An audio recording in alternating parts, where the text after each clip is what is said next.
Good evening. It's Friday once again. Welcome back to Man Cave. I got brother Jeff here with us again, and Tanya. I'm waiting on Chef Eric to check in. He's with us somewhere here. He hasn't quite logged in here yet. So while we're waiting on Chef, I'm gonna welcome everybody to the Man Cave. We're gonna have a drink just like we do every Friday night. I got this bottle of Larceny barrel proof this week. And Chef Eric's coming in here now, so let me bring Chef online with us. Hey Eric. Oh, Eric's got him a bottle of something there, so we're all gonna have a drink. And I'm just popping open this bottle of Larceny that I bought, this barrel proof. And of course, I'm having trouble getting the wrapper off the top, but there it comes. It's childproof. So, yeah. Man, that smells good. We'll just have to see what this is like. I've heard a lot of stories about this barrel proof Larceny. So it's a wheated bourbon. I'm looking forward to trying it. And Tanya, you drinking with us tonight? I'm having a ginger ale. Oh boy. Jeff, Four Roses. Absolutely. And Chef, what are you drinking tonight? Dude, I've got an interesting one. This is a single estate source one vodka reserve and oak sherry cask. It's a 40%er. Oh boy. Yeah, it's an interesting one. It's an interesting. Sounds good. Well, Yeah. Tanya, I'm going to bring you back a little bit later on. We're going to try to get things kicked off here. It's been a while since we've had you on. I know you've been busy, and Yeah. I've been I know how busy you are simply by following your Instagram feed. It's it's right. kind of a hectic life being a chef these days, is it? Yes, I tell you, it's different in four walls in a dishwasher. I tell you that. I get to really interact and meet with some very interesting and great folks. That's the story of my life. But yes, it's been busy. I'll be honest with you. I'll be completely honest with you. I came out of the gate from COVID way too hard. Like last 2 months have just been like way. Yeah, I didn't pace myself. I've been going. Yeah. Well, I know how it feels. COVID, I don't know. COVID, my COVID life's been entirely different because of my real job, if you call it my real job, my job at the hospital. And now we're at a point where the pandemic's not such a thing at work anymore, and it's given me an opportunity to come up for a breath of air. It's been a stressful 2+ years for everybody, and it's just a mess. But I'm glad you could come on with us tonight. I wanted to talk to you specifically about your experiences with World Central Kitchen. I introduced my audience here last week to the World Central Kitchen fundraiser that I started on my Facebook page. And I'm very happy to say that after just 2 weeks' time into a 4-week long campaign, we busted the $5,000 goal. And that doesn't mean I want to quit getting donations from you guys. So those of you who haven't coughed up at least $5 yet, you need to go to my Facebook page or the Man Cave Meals Facebook page and make a small donation to this process. And I've got Eric here with us tonight because Eric is the only person now that I know personally who has hands-on experience with World Central Kitchen. Eric, can you tell us briefly what is World Central Kitchen? Sure. So, Jose Andreas joined forces. He was searching for an organization to really jump on board with that was not just making a difference, right? Because there's so many organizations out there making a difference, but, dollars to it. Who out there is boots on the ground, feeding people that need food and taking them from the doorstep of famine to downgrading them to hunger, right? And that's a very distinct. Let me move this candle out here. there's a difference between famine and hunger, and so he's going into places war torn, fire ridden, just places that you cannot get food to people quick enough, and turning the tide, right? And so World Central Kitchen is all around the world. You don't have to be a chef to be involved. You just have to have a big heart. And people like Chef Jose Andres get together and figure out a nutritionally sound meal that's going to hit people hard, nutrition wise, get them out of trouble, raise them out of famine, and anybody can do it, right? So it's really strategic on what the menu is. Like anybody can make a sandwich, right? But this is just like the most bodacious, delicious, nutritious sandwich you've ever made, and you make 12,000 of them in a day, And so, exactly. And when you say just a sandwich, and it's when somebody is in famine or in hunger, a sandwich is not just a sandwich. It's a lot more than that. It's a hug and a meal. So I've been watching from the outside World Central Kitchen for the last 2 years.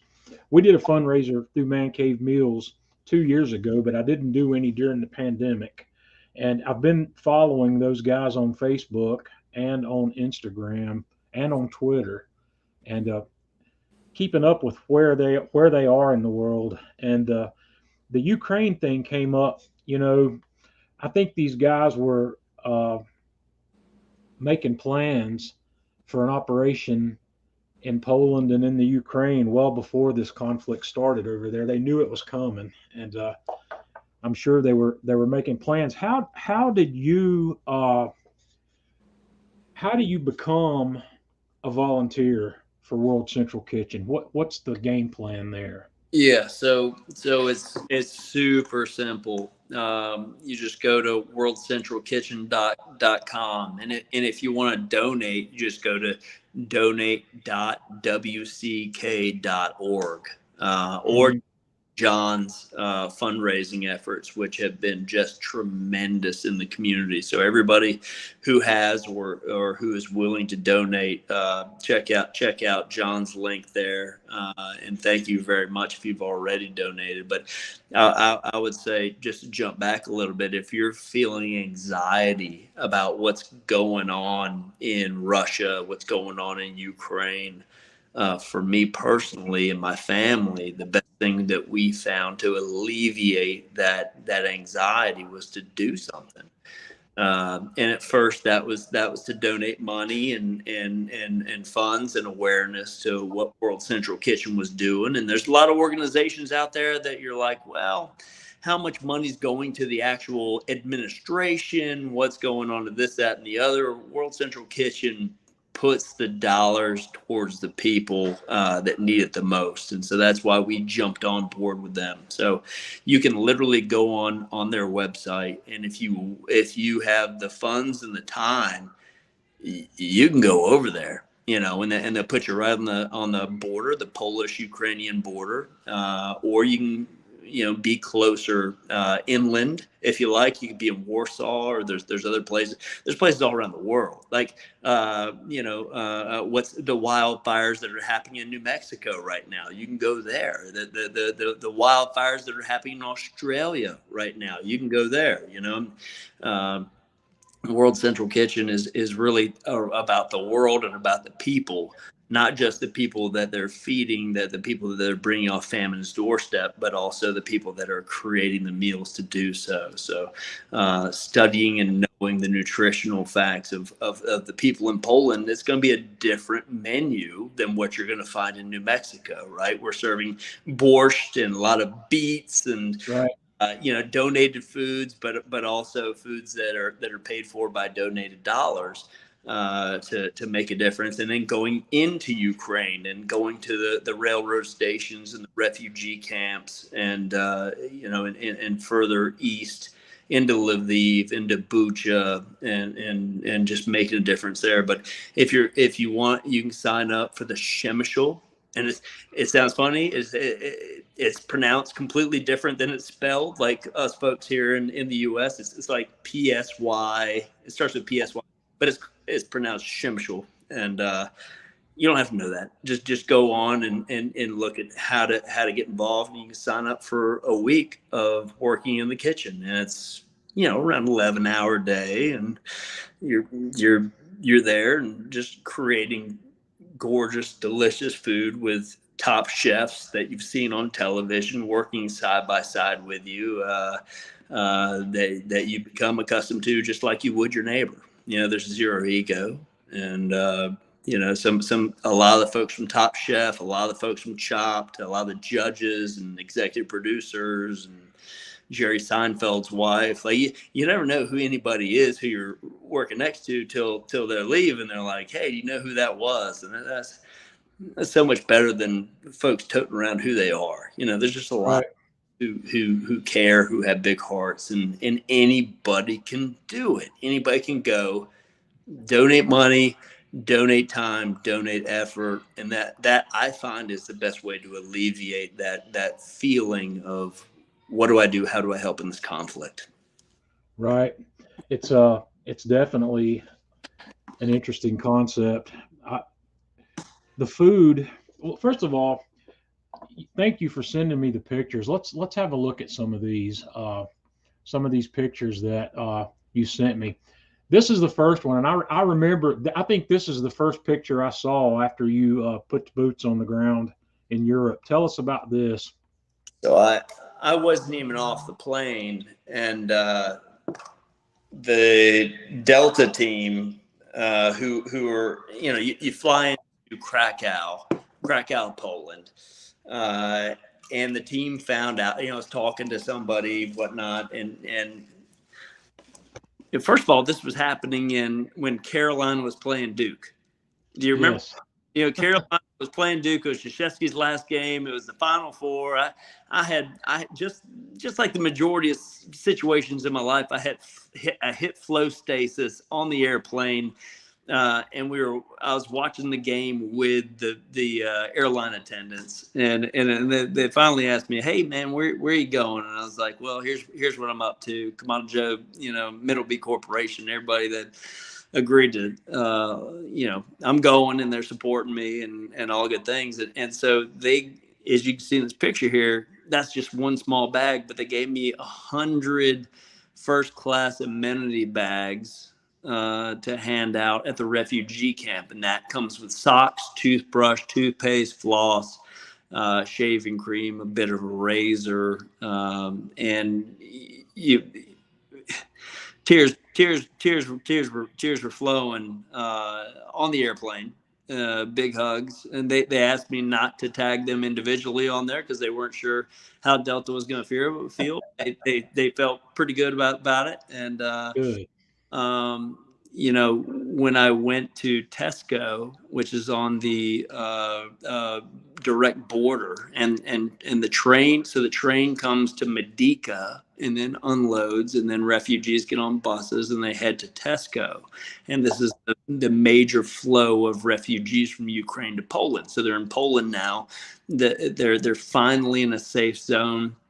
They've traveled from Mariupol and the Donbass region, and there's just bloodied faces, and people carrying animals that their pets that are rough going. And anyways, kids that have no more tears to cry, whatnot. Everybody shows up. They don't know where they're going, but there's a lot of help for them there. There's a lot of great people trying to assist, and to hand 100 little bags of first class Delta treatment to them. Every little bit helps, and I tell you, just a smile goes a long way. Smile and food are international. Just I get choked up thinking about it, man. A lot of tears came from handing out those silly little bags full of little things that we don't even think about. Yeah, we take that stuff for granted. Even in a first class seat on an airline, that kind of stuff is stuff you don't think twice about. But these people even though there's 100 of those, there's 100 people there that have walked across a border somewhere to escape this madness, and then they've had to leave all that stuff behind that you normally take for granted, and being able to get your hands back on that again is incredible. And I'm You, you amazed. get, you Say get again? you get one bag.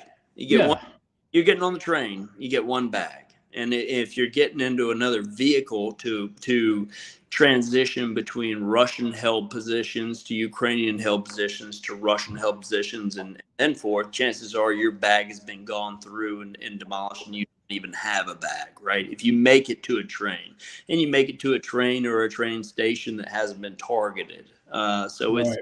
it's those little silly bags, and I don't imagine a lot of people have even ridden in first class and had one of those bags. That it is nothing more than a toothpaste bag full of a thinnest pair of socks you had, and toothpaste and toothbrush, and it is gold. It is worth its weight in gold, and the resources.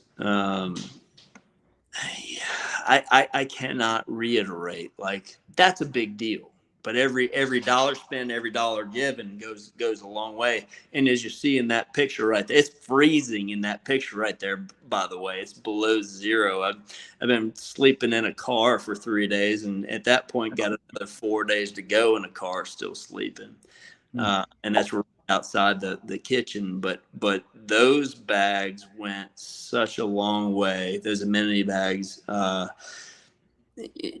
there's a language barrier. So you just hand them, and you put your hands together, and you just say thanks. Right. Thanks for like, what do you say? Thanks for being here. Thanks for your efforts, whatever.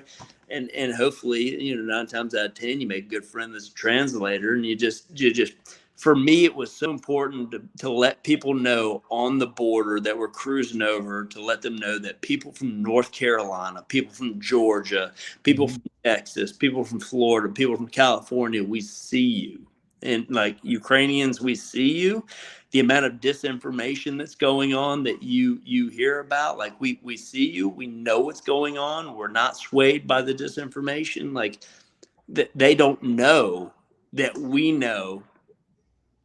I'm sorry, John, I'm gonna say it, that shit's not right. You know what I mean? Right. They don't know that unless we go Right. over to them. We see you, and so that is just a tremendous relief to know, for them to know that there's a international outpour, because they have zero communication with the rest of the world beyond being cut off or hearing the disinformation that's happening from the Russian side, which is crazy. It I is. know. It's crazy here, it's really bad. But this picture, like I said, this is the first picture I saw you post after you went wheels up from the US soil. I don't know if there was any prior to that, but this picture made me happy when I saw it, because it's like you're going into what you know is going to be a bad situation, but you're going in with some hope and some support from a large group of people. So Yeah. this picture kind of set the tone for the rest of what I was going to see you post while you were over there. So tell me about this picture. You said you were in a car for a few days, and this looks like a rough morning right here, Yeah, maybe. that's probably day 4, and I didn't have an international driver's license, so I got hassled on getting a vehicle, which I've since learned very, very easy to get an international driver's license. But yeah, man, I brought a sleeping bag and a Yeti, and one of those Yetis called that you can submersible, and so I Mhm. put it up and I zipped it tight in there, and that was my pillow, and I stayed in there. I made great friends with the security guards, and lost at poker strategically a couple times. Strategically, I like that. Oh, I brought Duke's mayonnaise and Lane's barbecue seasoning, and Oh boy. I found my way in pretty quick. I spent 15 minutes after hanging out with those guys, cleaning the bathroom, and then taking my sink shower, and then clean up after myself, and then boom, back into the sub-zero temperature. And Okay, I have a question. I have a question, an important question. yeah.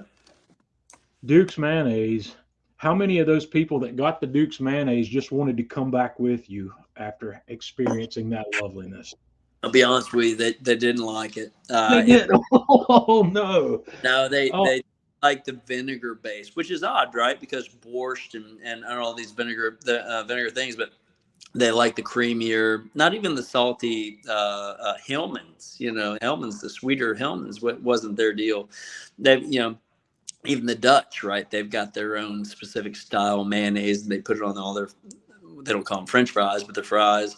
That they've got their own mayonnaise. But really, the reason I brought the Dukes and some of the jerky that I've made and some of the silly things like Sour Patch Kids, those are for some of the chefs that had from the South that have been working there for a very long time. Even the microwavable Boy Scout popcorn. right. If you've been there for 3 months and you've just been working, it's the little things that bring you back. So I brought a small Yeti submersible that I got from Atlanta Grill Company, actually, full of just junk food, because you're working 12-hour days. Yeah. It's important. There it is. Speaking of 11 and 12-hour work days and sandwiches, tell me what we see here. So that is a setup of 4 8-foot long tables, and when you figure those are tops and bottoms. Okay, so we worked with a bakery that would separate them. We strategically re-engineered the bread or the bun design and recipes so that it would hold more moisture content and more nutrients, and really looked at that recipe and dialed it in for them. Added a lot more butter and a lot more other things. But that table right there in that picture shows everybody doing about 175 sandwiches. We figured if the bakery went ahead and cut the top from the bottom and just created the bottoms, we could get over 300 bottoms on a table, and then we could put 3 people on just putting tops on the bun. So we're able to go from about 1,000 to 1,500 sandwiches in a day when we started to about 1,000 an hour. And so when we first started, we were again about doing almost 2,000 a day. When I left, we were doing 12,000 a day, and it was all just making sure that everybody knew what position they were. So if you can imagine, and there are breaks, but holding a piping bag, and somebody puts a bun. You got to do a demo for everybody so they know. 5 buns, 5 bun bottoms, 5 bun bottoms, 5 bun bottoms, like bun bottoms all the way down the table. And right behind you is somebody chasing with sauce, and they're going boom, sauce, sauce, sauce, sauce, sauce, sauce, sauce, sauce, sauce, sauce, sauce. And on either side of the table, people are putting meat. But somewhere else in the room, somebody is shingling 4 or 5 pieces of meat, depending on the size. Stop right there for a second, because that's something I wanted to comment on. When I look at these sandwiches, these things aren't just slapped together like nobody gives a crap about them. When I look at this sandwich down here, just under your hand, I can see how that meat's folded there, and how the mayonnaise or the sauce is drizzled on there in a visually appealing way. There's a chef there. You say you don't have to be a chef to do this, but there's somebody who cares about the food putting this together. Yeah, it's so there's a team probably, at the I don't know, probably 15 folks or so. Works a lot better if there's 32, but everybody is chasing and pushing everybody. The music's going. It's like you're in the kitchen. It's a pump up scene. Again, the bun's going down, the sauce is going down, the meat's going down. But on the other table across the kitchen, there are 12 people folding 1, 2, 3, 4 pieces of meat in a sheet tray and putting piles of those so that somebody can just come and run and grab that sheet tray and go meat. Okay. Also, I'm assuming right here, I see 1, 2, 3, 4, 5, 6, 7 or so people working right here beside you. How many of those people speak English? Oh, yeah, not. Well, it's funny. Even I'd say 50% of them speak fluent English. Okay, well that's more than I expected. So that I makes the communication not so difficult. It's interesting. The Spaniards came, the French were there, the Australians came strong. I was very surprised at how many North Carolinians, not just North Americans, but and Americans in general, but a lot of Canadians, and we were able to get along fantastically and argue about things like soccer and those football, soccer, and Heck his yeah.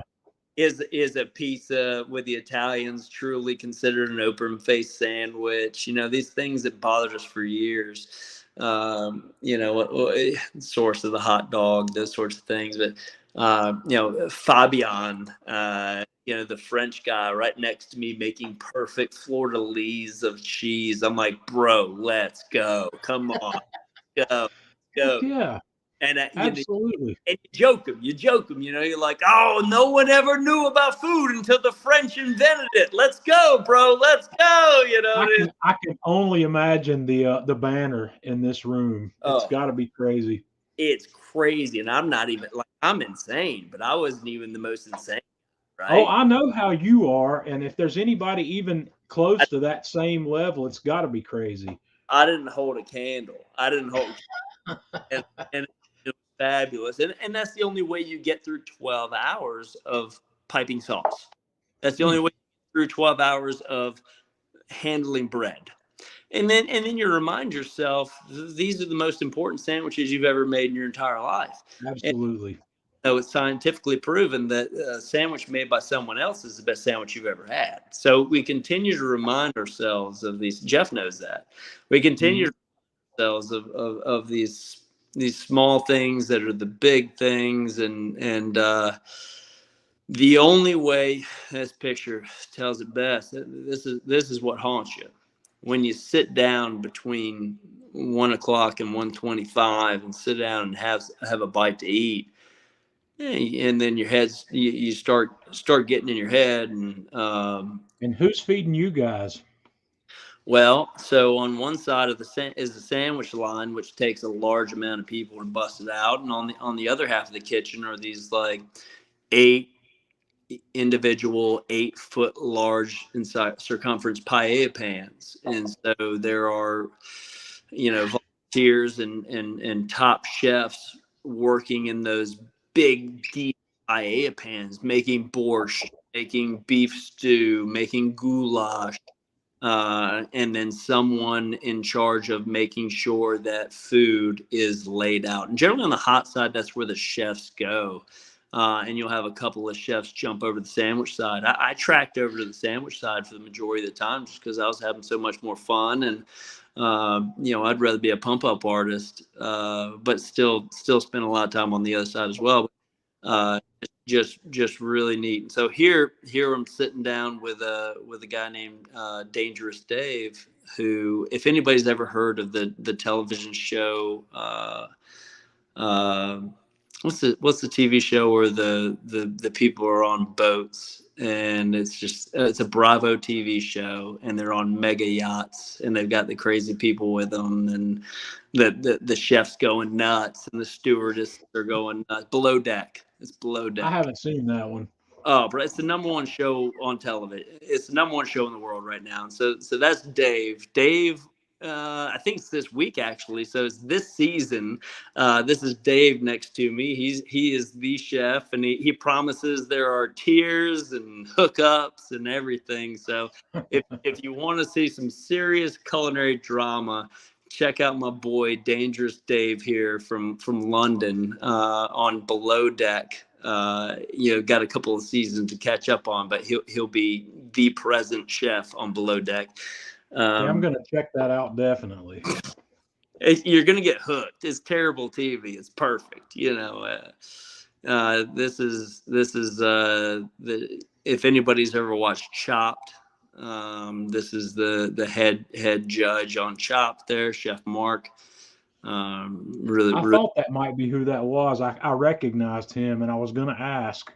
Yeah. And so there we are at the COVID truck, which pulls up twice a week, and you have to do a COVID check twice a week just to make sure that you're there. And they've had some pretty serious issues that have wiped out kitchen crews for humanitarian efforts because of the whole entire kitchen. You know how it is. Everybody's hanging out day, night, and other, and just getting wiped out. So. Absolutely. Tell me about these people. This looks like a fun moment. A little bit of rest, a little bit of break. Yeah. So finally, I'm not sleeping in the freaking car, and some guys from Hillsboro showed up that I absolutely love, and so. You'll see the gentleman with his foot towards the back of my head there. That's one of my besties. That's Chef Matt Fox, who owns a farm. He and his wife own a beautiful farm here called Wooden Nickel Farms. And you'll see some of the recipe videos that I do with the cows and the pigs in the background. That's their house. They've got a Pro Joe, a Kettle Joe, and I think a YS 640 out there. That's not where you and I shot the video that time, Yes, is sir. it? Yes, sir, it is. Yeah, okay, that was his farm? Yeah. Okay, I remember the farm with the pigs and the chickens running around where we were cooking, so. You've been there. So, yeah, okay, that's their place. And then on the left is Greg Pacchiana, who's a wonderful soul and has some incredible connections with the World Food Kitchen, which is different than World Central Kitchen, World Food Program.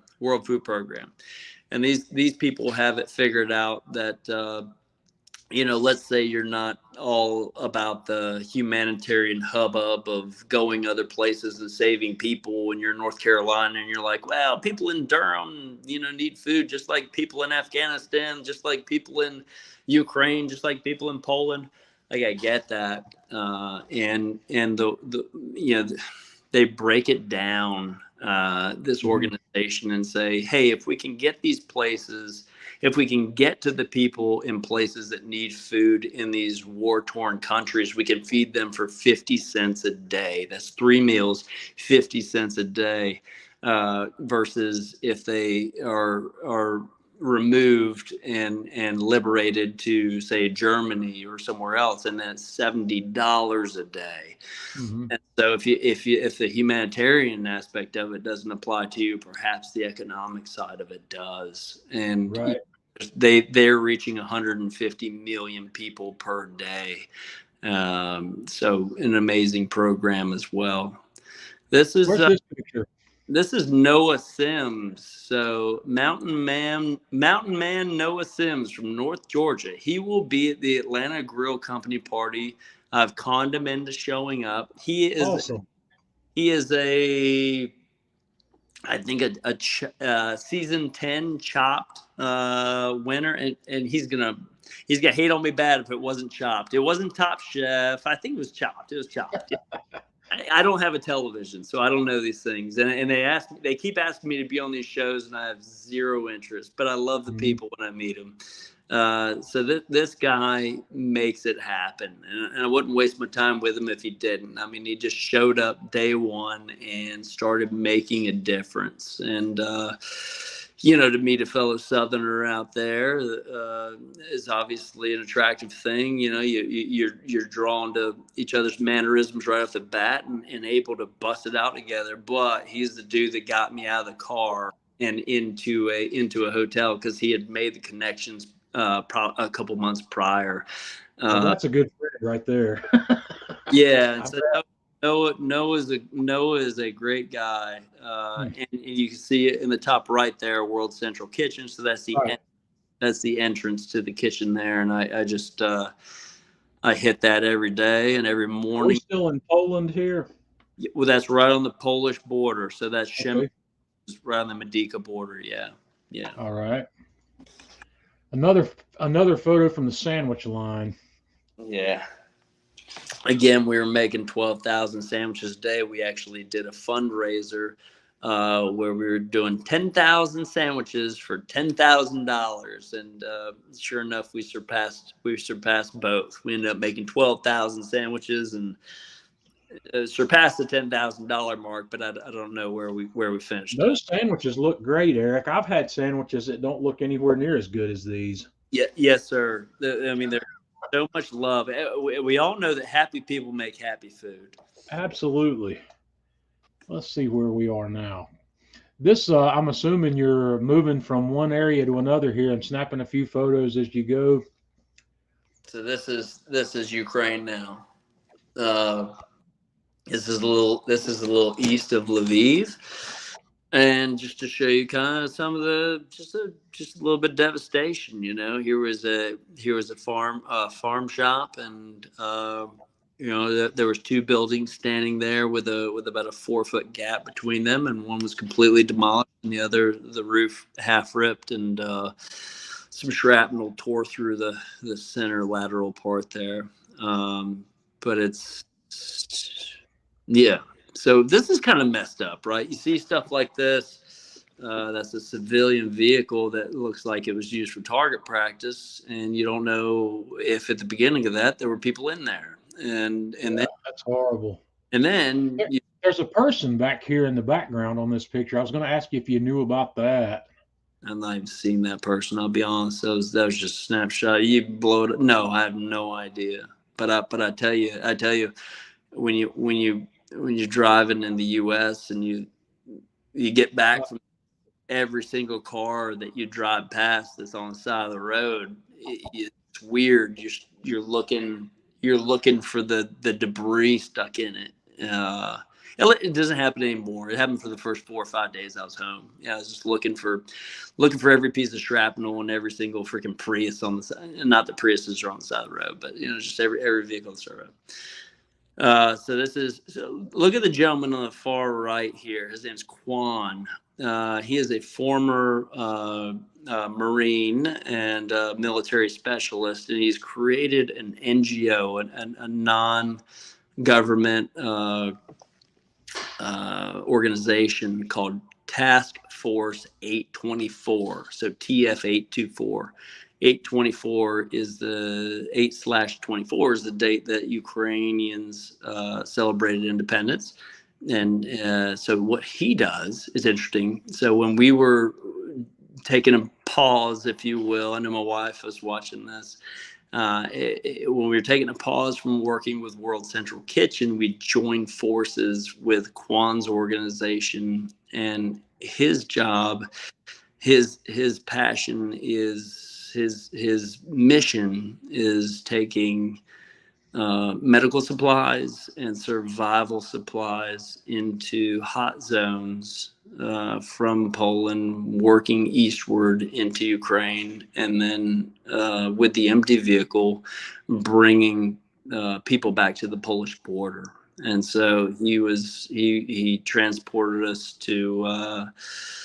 We met up with Ukrainian embassy and had military escorts and went to some places that probably we shouldn't have been to, and there were missile strikes and places that met some really incredible people, and you might have some pictures of some of that, going to refugee orphanages and such. Is he based out of Eastern Europe, or is he North American? Salt Lake City. Salt Lake City. Okay. Yeah. And the guy to your left here is your North Carolina buddy. That's Chef Matt from the Wooden Nickel Farm in North Carolina. Yeah. And what about this gentleman on the other side here on the far left of the picture? That's Greg Pacchiana, who probably love to remain anonymous, but he's just such a great guy. He's been in many war-torn situations and goes in, gets boots on the ground, gets a feel for who's doing what and how he can get his kind of YPO situation figured out on what can be done in the immediate, most ergonomic manner.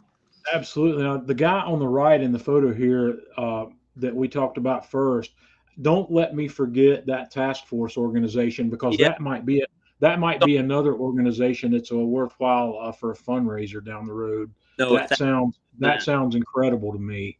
if you are interested in really getting money to people who are going into the heat of battle, there's Mhm. no there are people doing it. I don't know anybody who's done it. Having boots on the ground and been in the vehicle with this guy, driving through the border, driving through armored checkpoints with Molotov cocktails on the left and right of us, like horrific situations. Well, This guy yeah, is into the hot zones, and you can certainly make quantifiable differences by helping this guy out. TF8. worst case scenario, he's somebody I would donate to. So I'll Yeah. get with you. I'll hook up with you and I'll get his links and whatnot.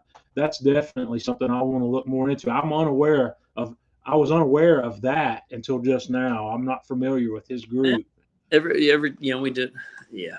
And so there's just a simple, that's probably 2.5 hours, an hour and a half, 2.5 hours into the border. So around the Lviv area, where you're driving through, you don't stop. You don't stop. You just keep driving. If you stop, you've got questions. And when you get that far, you don't have questions. Yeah. I don't think you can hear the audio from this. This is how bad it is and how they're needing to get water. And so when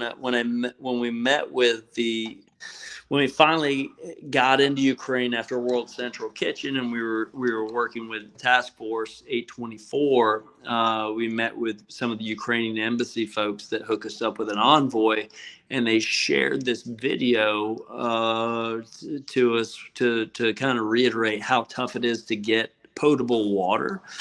And you see all the barrels here. John, if you can hit play again on that. And the audio is really striking because you hear him speaking Ukrainian in there. So there's a little vehicle there, and they're just filling up out of a couple gas tanks and filling up water, and then they take them back to where they're going and they boil it, and then they hand it out, and it's quite the task. And this could be an hour and a half to 2 hours away from where everybody's living, and that's why you see so many tanks there. And so water is a really, you might have heard of E3 Beef. They do a lot of stuff with Kamada Joe, and so Adam LaRoche has been going over there quite a bit. And one of the Adam's amazing. yeah, He really is. I just got a voice note from him today, and talking with his foundation and stuff. One of many of the moving parts they're working on is how to get potable water to these people. And let's not forget, food's important, but you only got 3 days without water, right? So water's a big part of it. I was fortunate to have the opportunity to meet Adam LaRoche for a few days when he was still with the Pittsburgh Pirates. He was injured and he was doing some rehab at our low A affiliate of the Pittsburgh Pirates. It's in my hometown here.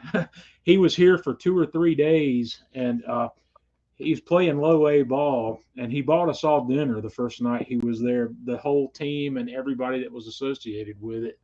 And but Adam, he's an incredible guy. And let me tell you a little backstory here that you may not be aware of. E3, the name of his company. What E3, Adam LaRoche, for those of you who don't know who he is, he played first base for the Pittsburgh Pirates. And E3 is what goes in the logbook of a baseball game for the scorekeeper when there's an error on the first baseman. So E3 means that it's an error on the first baseman, and he named his company E3 Farms or E3 Ranch. What's it called, Eric? E3 Meats. E3 Meats. because they do a lot of stuff for dogs and stuff like that. It's just not just but I tell you this, I'm starting to understand why, because he pours so much into his foundation. At times it probably feels like a mistake. I mean, he's best Angus there is on earth because he's out there in Kansas, which is where, Creekstone is and other folks. Like, Kansas has some of the best beef on earth. And if you're like me, just to jump into food for a second, I am an Angus guy, not a Wagyu guy. And I know they play around with a little Wagyu and a little Wangus and stuff, but man, I can't eat 5 ounces of Wagyu. Like, it destroys my system. But a great New York strip, Black Angus, stunning. A little tiny piece of Wagyu is like a sushi side. It's not a meal meat. Yeah, no, but who are these guys, Chef? So these guys didn't expect me. These are the Ukrainian distributors for Kamada Joe. And I called them on WhatsApp, and I requested them to speak with me through Signal, which, if you're going over to Ukraine, you want Signal so the Russians can't pick up on your transmission, your location.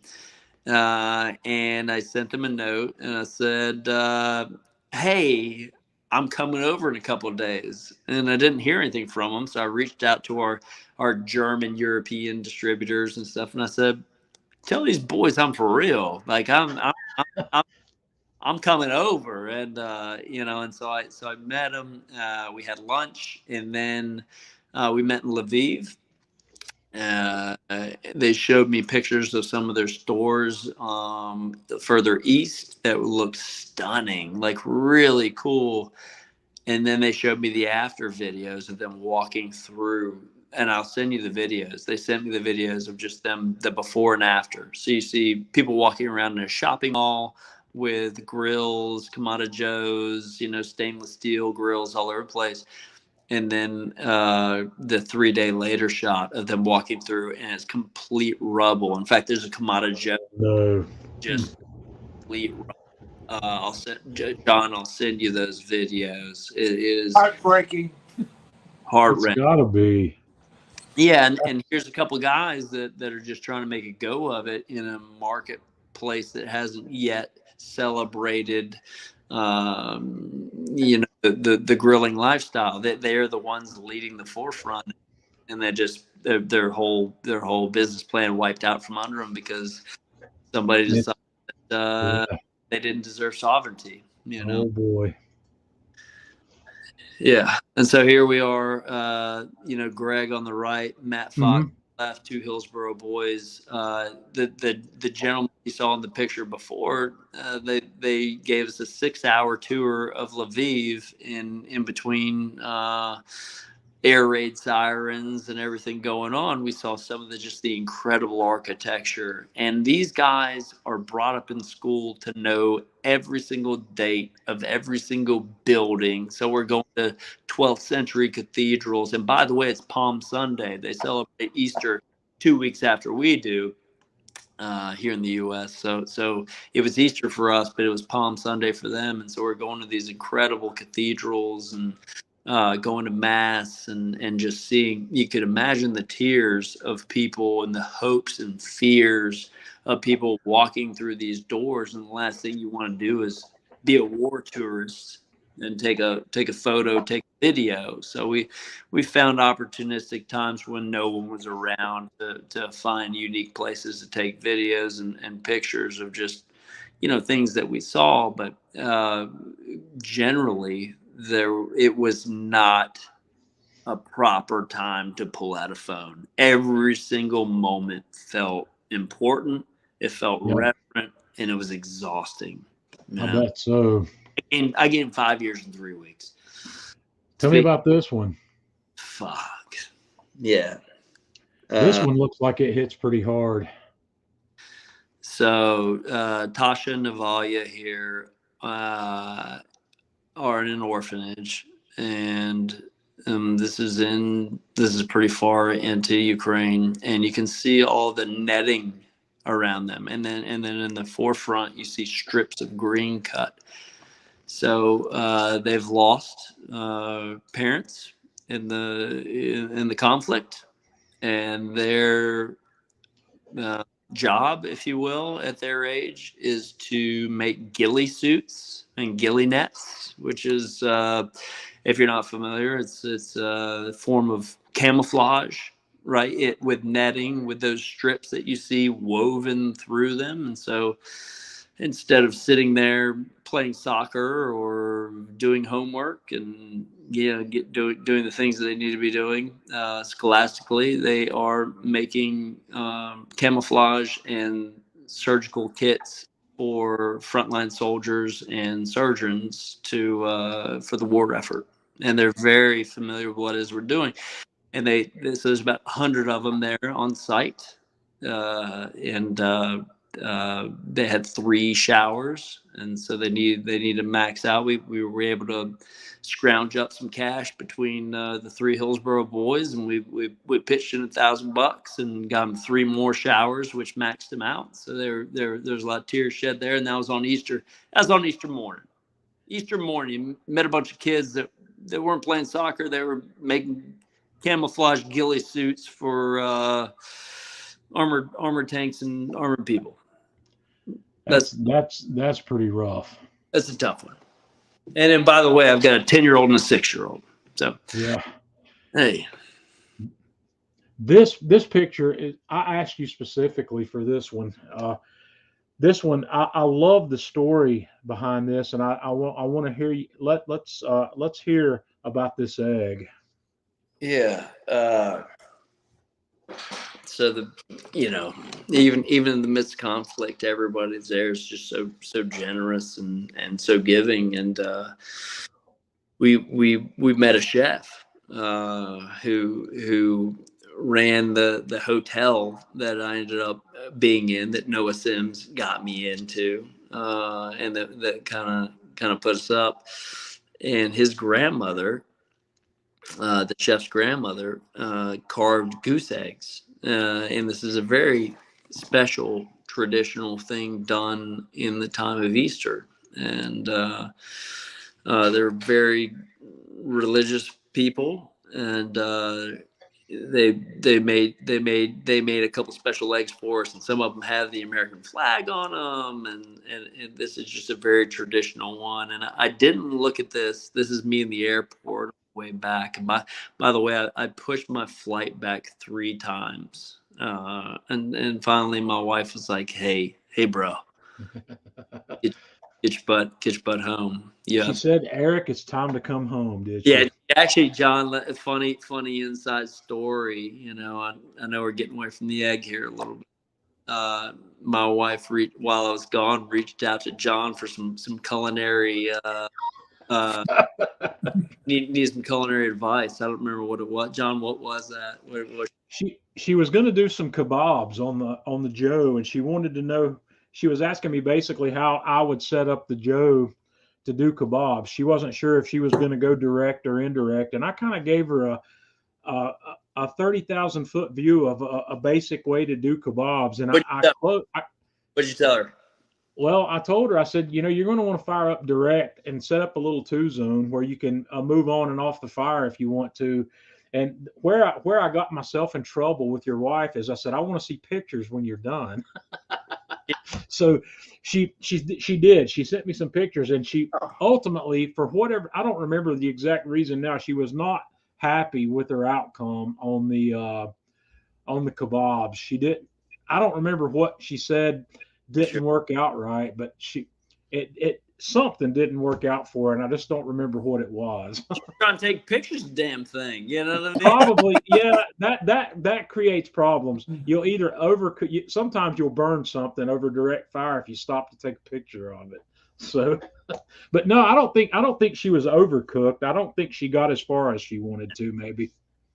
No, she knows, she's had an 80-acre organic farm. She knows more about food than we could possibly dream of. I know. I don't have any doubt about that. Yes. So, but I can't, again, the comfort of knowing that family and friends were looking out for my family while I was gone and communicating with them. And that's a big deal, and we had a pretty big,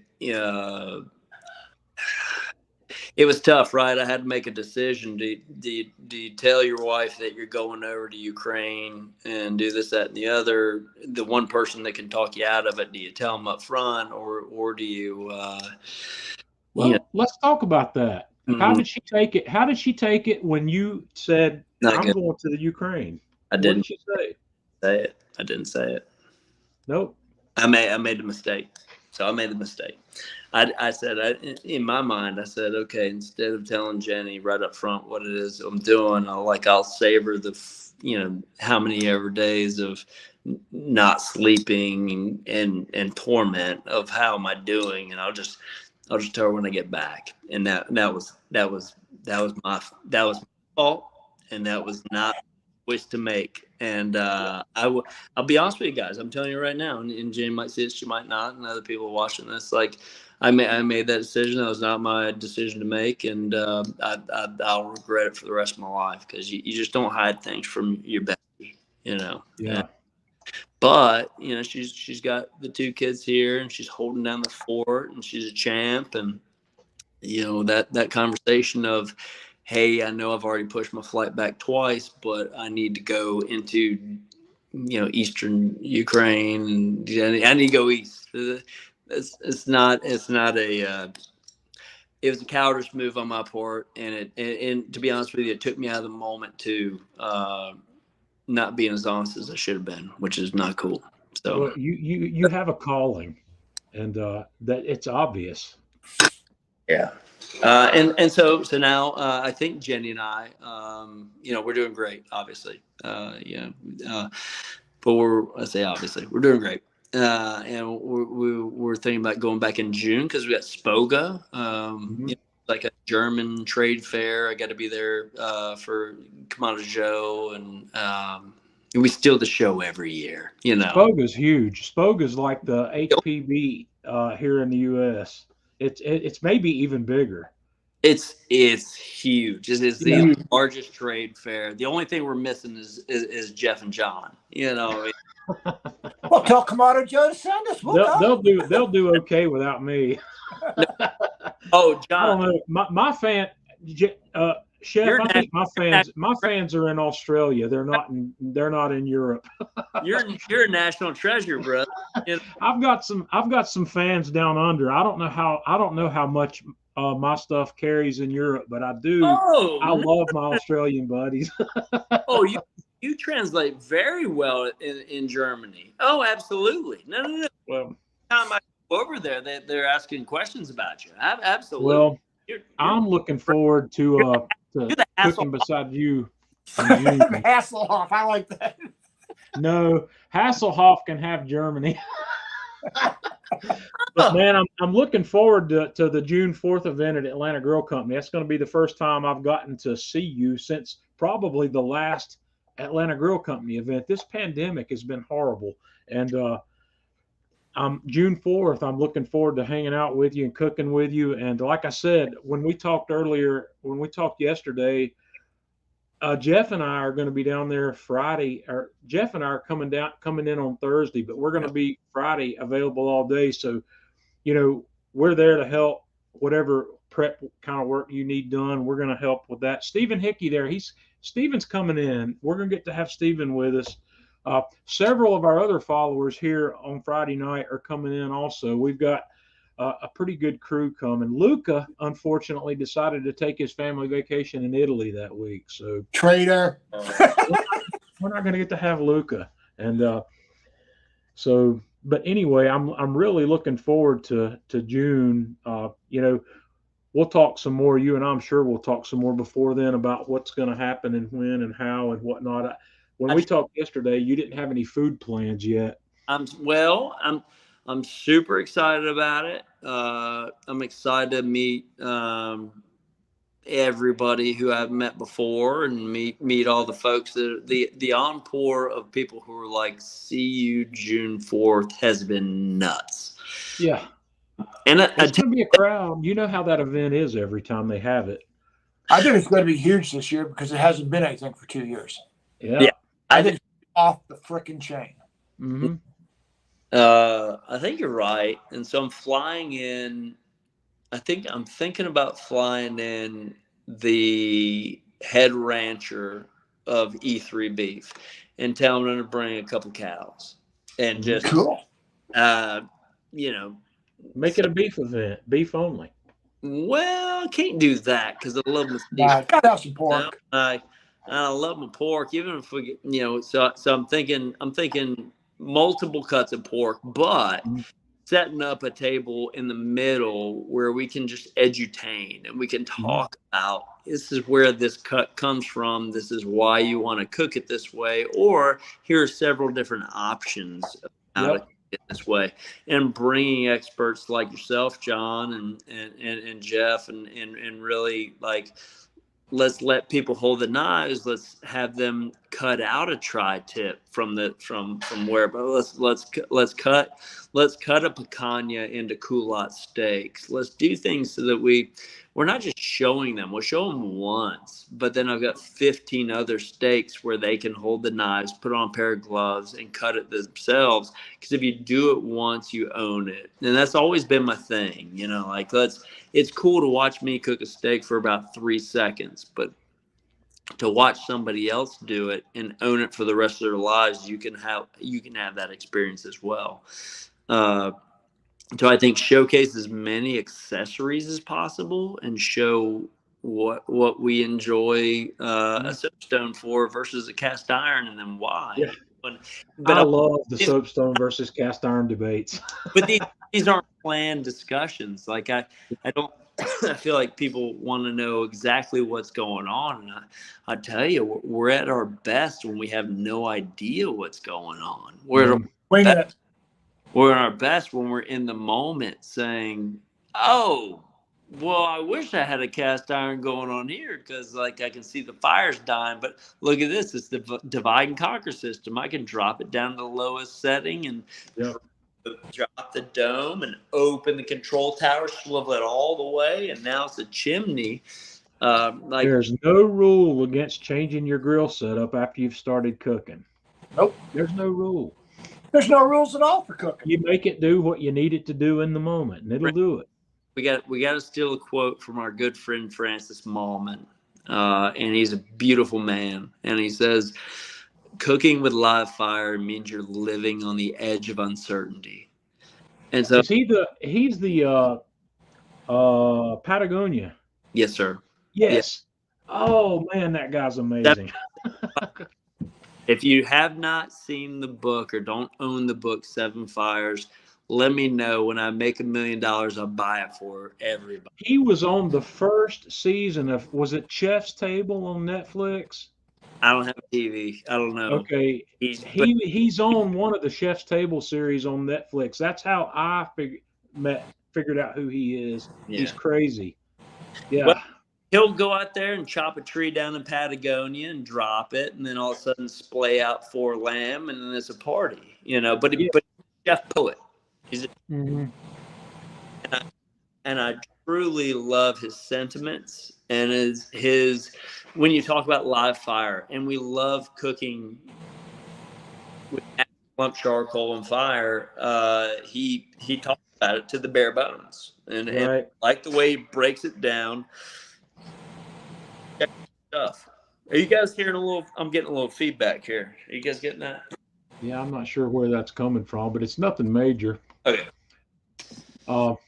Well, I guess I want to kind of wrap things up, but before I let you go, Chef, I am going to tap you for some help. I got a question for you, and I need to learn something here. I did a cook this week. This is actually the video cook I did this week. I cooked a tri-tip on my PK grill. I seared the tri-tip, finished it over indirect heat, and while that guy was resting, I got my cast iron pan out and set it up over my charcoal. Let the pan get hot. Yeah. I melted some butter in the pan, and I shook some of my Atlanta Grill Company Argentina steak into that butter to season that butter. And when the butter started to simmer nicely, I dumped in some sliced baby bella mushrooms and let those guys start to sweat down. Then I put some garlic in the pan. You know how we love garlic. Okay. bourbon. We got to have a little bourbon. I put some bourbon in the pan, let that bourbon reduce a little bit, and then start working some heavy cream into this. I'm making basically a rather simple bourbon cream sauce. Separated. Yeah. Well, no, it's not. It's good here. The question I want to ask you about this is this particular style of sauce is only good in the moment. A la minute. Yeah. Okay, now what I want to know is how can I modify this sauce to where I can put some of that sauce on some of that leftover tri-tip, put it in a container and reheat it without it becoming water again? Is there any way to salvage that sauce for a reheat? No, I can't even put. So the only way to do that is to do it in a large batch. Use that. So let's back it up. You know what I mean? You've seared the steak, you've taken it out, you've put the mushrooms in there or onions or whatever it might be, the garlic, sauteed it. Use a little less alcohol, just enough to deglaze, because after the trick I'm going to show you, in the end, you're going to pour some in to bring that heat, to bring that bourbon flavor. So use just enough to deglaze to bring the fond of the steak, the protein stuck to the bottom of that cast iron with Fine X or whatever you've got, just enough to bring it up. Hit it with a little wine at that point. Don't feel obligated to just use straight liquor, because liquor will make it too hot, and hot means too alcohol forward. So if you can use just a little bit of liquor, and then if you're doing beef, traditionally red wine. If you're doing seafood, traditionally white wine. Pork, it's up to you. Traditionally white wine as well. Let it reduce by half. Hit that heavy cream. Let it reduce by half. And then at that point, cream freezes weird. If you're, I wasn't going to freeze it, but yeah, I'm wondering if any would flour or cornstarch at all help that sauce stay together once it's cooled down. You could have a little roux on the side. You would want to use stock anytime you use. I say anytime you make an anytime statement, it's wrong. But anytime I use a roux or a slurry, I like to have some kind of stock incorporated in it, and that makes it a completely different sauce to begin with. Okay, so this is stock, right? Yes. Does that count as stock? Yes, chef. It's a flavorful liquid, right? Yeah. No, a bone generated, or not a vegetable. Yeah, I know what you Has mean. a little color to it. No, I'm with you. Well, the story here is that I didn't get across apparently is I did not sear the tri-tip in that pan. if you did, you could get away with it. So can I start beginning? You know what I mean? I would, and you can do this inside your grill and close the dome and do what's called a smoke sear in a pan, which you're blocking in that natural lump charcoal flavor or smoke if you're putting in any kind of hardwood or fruit wood. So here we go. Here's how to save that sauce. It's tough. So sear it extremely high heat. You're at 500 degrees. All right. The pan has been stabilize your grill at 500 degrees. All right. Sneak a little bit of smoking wood into the grill. Let it come to combustion. Then season up your tri-tip with whatever you're using. Argentina, I believe you said it was. Sear, put a little oil in the pan, season each side, dome down while you're searing it, so it's locking in some of that hot smoke sear. Oftentimes when we think of smoke, we're only doing it 225. My best smokes come at 500, 550, the hot smoke sear. Boom, you're talking a minute and a half on each side. Open it up, take the meat out that's been caramelized all over the outside, knock in onions and mushrooms if that's what you're going for. knock them around so that it's scraping up some of that fun, blah, blah, blah. Deglaze with the booze, let that reduce. So Then, in a nutshell, I just need to resolve myself to the idea that this style of sauce needs to Good be for the right moment. there in the moment. you can do it, then hit it with a large amount of stock and let that Yeah. reduce by half. Mm-hmm. Now is the time that you freeze it or refrigerate it, or pour out half of it and reserve it for later, and then continue to reduce it, and then mount the cream and the butter and the rest of the booze and pour it. But what you just poured out before you hit it with any fat content, meaning the cream or the butter, now you can bring that to temperature in any kind of pan, and once it's reduced by half again, then add your cream, and Yeah. you'll use it for a second time. So if you can introduce a stock before the cream, that's when you can separate the two and have enough for this meal and the next, versus a leftover sauce that's going to separate. Well, this is what I ended up with, and it was amazing in the moment, but it's no good beyond the immediate serving situation. It's Janice, called go a ahead. temporary emulsion. Yeah, and it's tasty. It tastes crazy. Janice has got a question for us. Janice, what is your question for Chef? She'll give it to us here in just a moment. Janice, by the way, is coming into Atlanta Grill Company from Texas. She'll be here at our event. We're going to get to meet Janice finally. She's coming in to hang with us that weekend, and I think she'll be having dinner with us. We talked about Chef's going to have dinner with those of us who are getting together on Friday night. I heard he's buying. No, I didn't hear that, but I think we may have a place in mind, Eric, and I'll let you know about that after I talk to these people some more. We've got a place picked out in Roswell that should be pretty accessible. So check out Hugo's Oyster Bar. Just throwing it out there.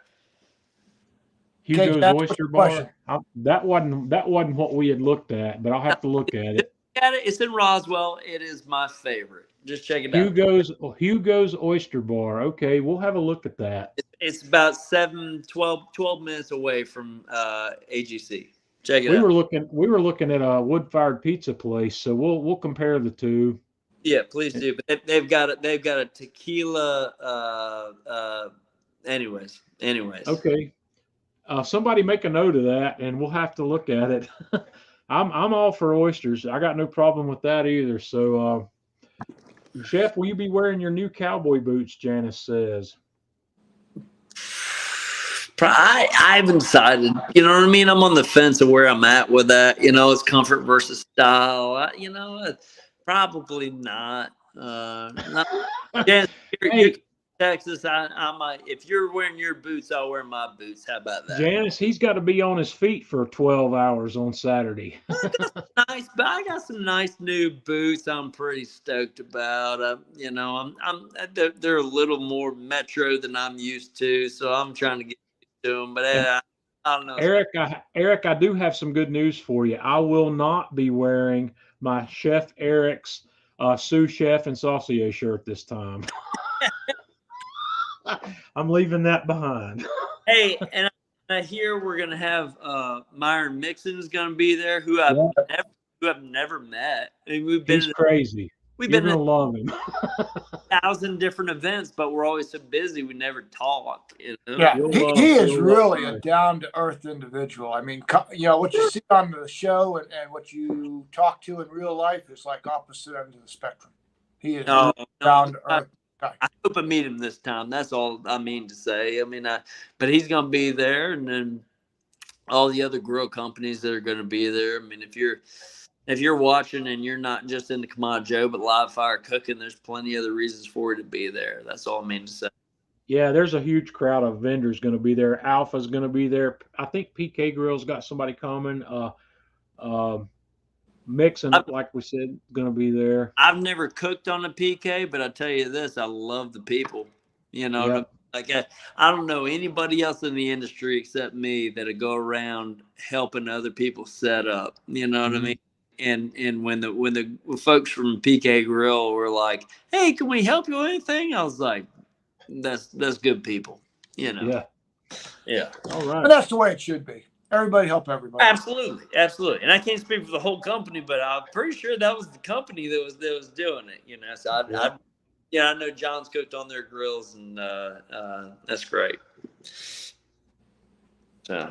All righty. Well, we're at an hour and 15 minutes. I didn't want to go too terribly long. I know we do sometimes, but this was a special event. I want to make sure we covered everything about that trip with the pictures you sent me. Eric, that's incredible. I'm a big fan of World Central Kitchen. I'm going to continue keeping them in my donation loop, and they're going to be one of two semi-annual fundraisers that I do through my Man Cave Meals page. We're going to do them annually about this time of year every year. And like I said, I'm going to do another one 6 months out that I'm looking at probably doing Operation Barbecue Relief. They operate more stateside, but that group hits home with our audience as well. And but the task force, that guy, I gotta learn a little bit more about him. Yeah, I've done a couple of events with Operation Barbecue Relief down in Tallahassee, and shot videos for them with them, and they do an incredible job.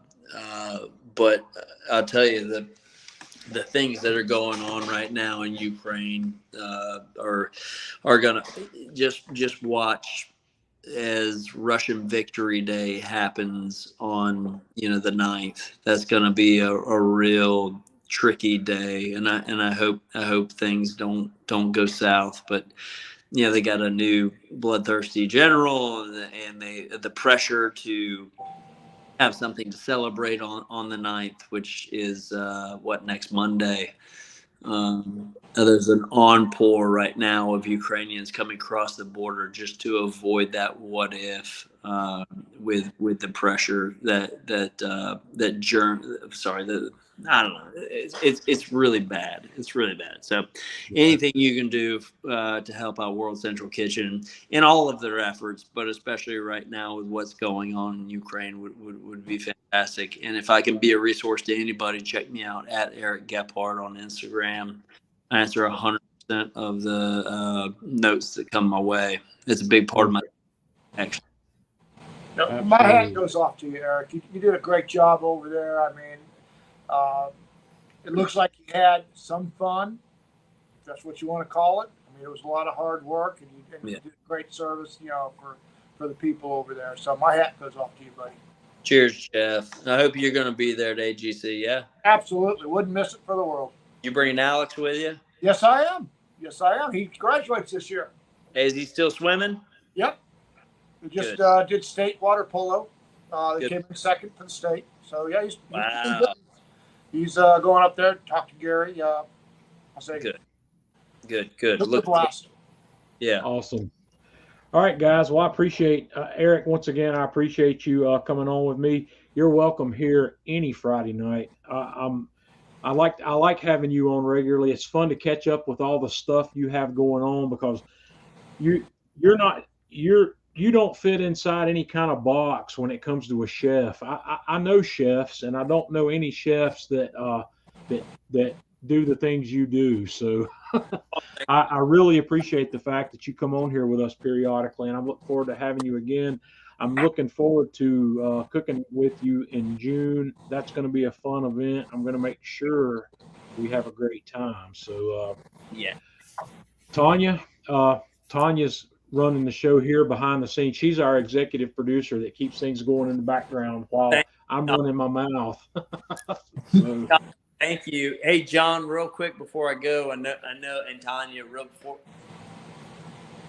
before I go, I've got 2 other events I'd like to make people aware of before Atlantic. I mean, I've got 6 events before Atlantic Grill Company, but 2 ones I'd really like to make aware. May 14th, we'll be in La Crosse, Virginia, throwing a Kamado Joe block party at Freeman Outdoor. And then the very following weekend, we'll be in Winston-Salem, North Carolina. So that one was first La Crosse, Virginia. Now we're the 21st of May. I'll be throwing another block party in Winston-Salem at Outdoor Furniture World. So a couple of places I'm really excited about that I'm driving to, not flying. Okay. I need the date. I need the time and information on the Winston-Salem event. Is that on a Saturday by chance? You see how I do? I got a wall calendar. Yeah. This is how I do. Like, yeah. So Freeman Outdoor, which is La Crosse, Virginia, is on May 14th. And that's from like 10 to 4. And then Winston-Salem is the very next Saturday. 21st? May 21st. Cindy wants to know what are the times on the Winston-Salem event? What's the time frame on that event? Know when you want to throw down. Well, the reason I'm asking is because I'm going to come down. I'm going to come hang out with you. When you want, I think let's do like 11, 12, 1, 2, 3. Let's do 11 to 3. That sounds great because I don't have to be at work till 6:30, and I'll be more than happy to come down to that event and hang out with you at the Winston-Salem event. Perfect. That's an hour and a half east of here. So look, yeah. I'll definitely come down for that. I might even bring Tanya if she wants to come with me. I would love that, Tanya. I hope. Heck yeah. Yeah. So that event I'll definitely make because I can still do that and still go to work on time. And then don't forget, obviously, June 4th, AGC, we're going to be throwing. Guys, Atlanta Grill Company, June 4th. It's going to be a huge event. There will be a crowd, so come early and stay late. So, yep. All right, that's all we got for tonight. Guys, Eric, I appreciate it, and I'll look forward to seeing you on the 4th. Actually, I'm going to see you before then. I'll see you on the 21st and then again on June the 4th. I can't wait, John. Thank you. Tanya, thank you. Jeff, thank you. I love you guys. I'll see you later. Bye-bye. Have a good one, Eric. Y'all have a great week.